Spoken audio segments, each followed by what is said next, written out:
গোলাঘাট জিলাত mega vaccination অভিযানৰ প্ৰথম দিনাই 12,899 পালি প্ৰতিষেধক প্ৰদান। নিৰ্ধাৰিত লক্ষ্য অতিক্ৰম। গোলাঘাট জিলাত আজিৰে পৰা দৈনিক কমেও 12,000 লোকক কোভিড-19ৰ প্ৰতিষেধক প্ৰদান কৰাৰ বাবে জিলা প্ৰশাসন তথা জিলা স্বাস্থ্য বিভাগে লক্ষ্য নিৰ্ধাৰণ কৰিছে। সেই অনুসৰি আজি জিলাখনৰ বিভিন্ন ঠাইত স্থাপন কৰা 62টা কেন্দ্ৰত বিভিন্ন বয়সৰ লোকক 12,899 পালি প্ৰতিষেধক প্ৰদান কৰা হয়। ইয়াৰে 12,786টা প্ৰথম পালি আৰু 113টা দ্বিতীয় পালি প্ৰতিষেধক প্ৰদান কৰা হয়। আজিৰ প্ৰতিষেধক প্ৰদান কেন্দ্ৰসমূহৰ ভিতৰত 29টা কেন্দ্ৰ চাহবাগিচাত স্থাপন কৰা হৈছিল। ইয়াৰে মৰঙী ক্ষুদ্ৰ প্ৰাথমিক স্বাস্থ্য কেন্দ্ৰ আৰু বোকাখাট ব্লক প্ৰাথমিক স্বাস্থ্য কেন্দ্ৰৰ অধীনত 8টাকৈ কেন্দ্ৰ চাহবাগিচাত স্থাপন কৰা হয়। একেদৰে মিছামৰা ব্লক প্ৰাথমিক স্বাস্থ্য কেন্দ্ৰৰ অধীনত 3খন চাহবাগিচাক সামৰি লোৱা হয়।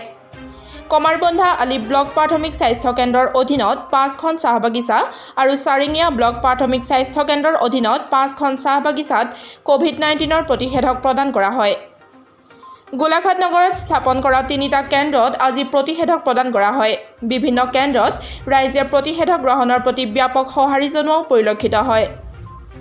উল্লেখযোগ্য যে মুখ্যমন্ত্ৰী ডক্টৰ হিমন্ত বিশ্ব শৰ্মাই দিয়া নিৰ্দেশ অনুসৰি প্ৰতিষেধক প্ৰদানৰ সংখ্যা বৃদ্ধি কৰাৰ বাবে জিলা প্ৰশাসনে দৈনিক বৃহৎ সংখ্যক লোকক প্ৰতিষেধক প্ৰদানৰ পৰিকল্পনা কৰিছে। ইতিমধ্যে ৰাজ্য চৰকাৰে গোলাঘাট জিলাৰ বাবে দৈনিক 10,000 লোকক প্ৰতিষেধক প্ৰদানৰ লক্ষ্য নিৰ্ধাৰণ কৰাৰ নিৰ্দেশ দিছে যদিও জিলা প্ৰশাসনে 12,000 লোকক দৈনিক প্ৰতিষেধক প্ৰদান কৰাৰ বাবে লক্ষ্য স্থিৰ কৰিছে। সম্পূৰ্ণ স্বাস্থ্যবিধি মানি প্ৰতিষেধক প্ৰদান কেন্দ্ৰসমূহত 18 বছৰ বয়সৰ ঊৰ্ধ্বৰ লোকক চৰ্তহীনভাৱে যিকোনো পালি প্ৰতিষেধক প্ৰদান কৰা হ'ব।